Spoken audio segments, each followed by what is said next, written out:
Is human software engineering actually dead? I mean, look at AI coding platforms like Cursor. They're pulling in breathtaking $60 billion valuations. We are literally watching the complete industrialization of software development happen in real time. But beneath all these massive technical leaps, there is a story of incredible industry chaos. And it all culminates in a blistering 52-page memo from a top AI founder that we absolutely have to unpack today.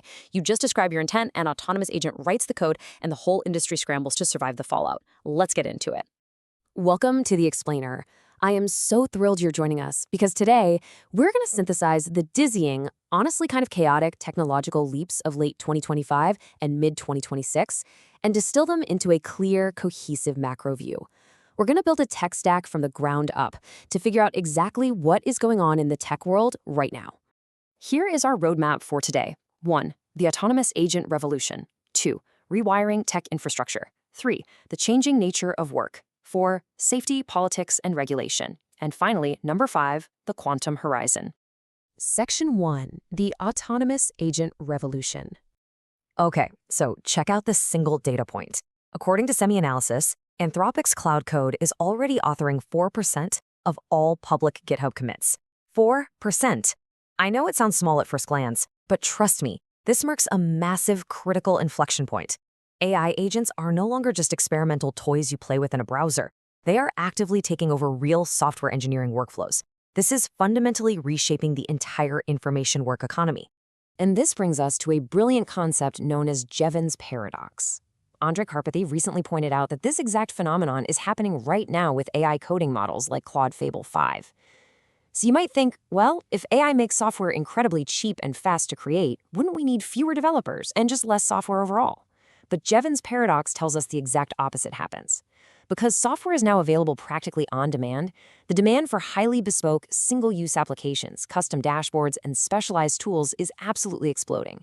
We aren't writing less software, we're demanding infinitely more of it. Section 2. Rewiring tech infrastructure.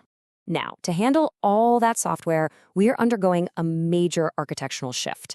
The old legacy model was purely cloud inference. You know the drill. You send all your private data up to a centralized server, which causes high latency and, obviously, some major privacy concerns. But the new paradigm, spearheaded by platforms like Perplexity, is called edge inference.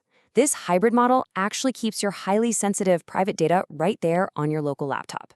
Fast, local models handle the simple everyday stuff, and the system only outsources the heavy reasoning to the cloud models when it absolutely has to. It's a massive win for both token efficiency and user privacy.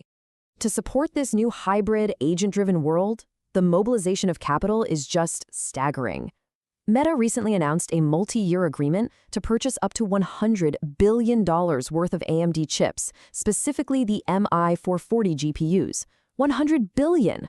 They're doing this to radically diversify their AI infrastructure and really support their big push toward personal superintelligence. But here's the thing. Chips need power. A lot of it. Following right on Meta's heels, NVIDIA signed a $2.1 billion partnership with data center operator Iron. Their target? They want to deploy up to 5 gigawatts of physical power for AI infrastructure down in Texas. Just to put that into perspective, 5 gigawatts is an unfathomable amount of electricity. It really underscores that AI is rapidly becoming the largest physical infrastructure build-out in human history. So, the crucial takeaway here is this. Despite rivals like AMD having excellent hardware and landing massive deals like that one with Meta, NVIDIA remains totally dominant. Why? Well, as a recent Wired analysis pointed out, NVIDIA's true competitive moat isn't actually its silicon. It's the CUDA software platform lock-in. It creates such incredibly deep roots in the developer ecosystem that rivals using open standards simply struggle to compete, even when their hardware specs look vastly superior on paper. Section 3, the changing nature of work. We're seeing massive shockwaves across the entire spectrum of employment, literally from the very top to the very bottom. On one end, you have Peter McKay, the CEO of the major software company Snyk, stepping down explicitly because he recognized he lacked the deep AI product innovation skills required to lead the company forward. Then, on the complete opposite end of the spectrum, a recent expose revealed that unemployed Hollywood writers, who are victims of these exact industry shifts, are turning to chaotic, poorly managed, low-wage gig work doing AI data annotation. It just goes to show, this disruption is entirely class agnostic. No one is immune. And for those of us still sitting at our desks, the reality isn't exactly the utopian 10-hour work week we were all promised. A recent Berkeley Haas study of tech employees found that, yes, AI tools definitely increase productivity, but they also create unsustainable work intensity and cognitive load, leading to exhaustion. So AI isn't really reducing our hours, it's just intensifying the baseline expectations of what a single human being is expected to produce in a given day. Section 4, Safety, Politics, and Regulation. Now, remember that 52-page memo I mentioned at the start? If you want to know why regulators are panicking, you have to look at November 2025, the explosive Sutskever Memo saga.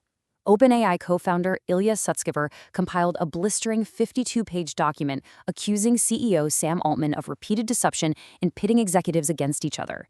This was not just a simple workplace disagreement. It was a total erosion of trust at the very top of the most powerful AI company on Earth. It ultimately caused Sutskever to jump ship and found safe superintelligence, which directly paved the way for Anthropic to issue a chilling public warning just months later. Anthropic warned that models are advancing so rapidly, they might soon be capable of updating their own weights and architectures while they are deployed.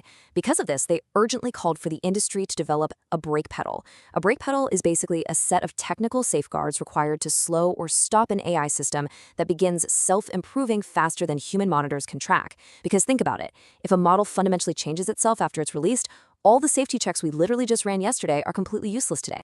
With these safety alarms ringing loudly, politicians are obviously moving in, and they're taking radically different approaches. Let's look at this objectively based on our sources.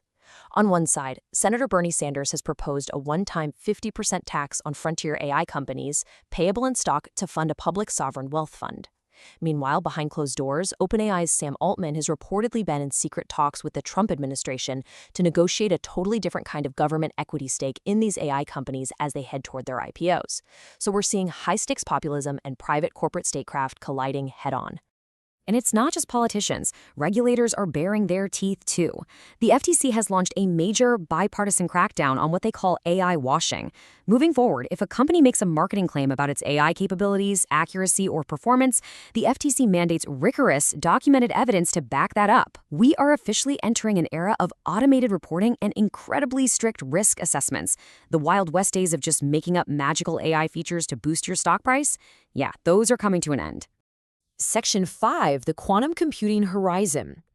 Finally, let's look at the incredible mobilization of capital happening right now in quantum technology. The U.S. government just awarded $2.01 billion in CHIPS funding to support a domestic quantum manufacturing ecosystem.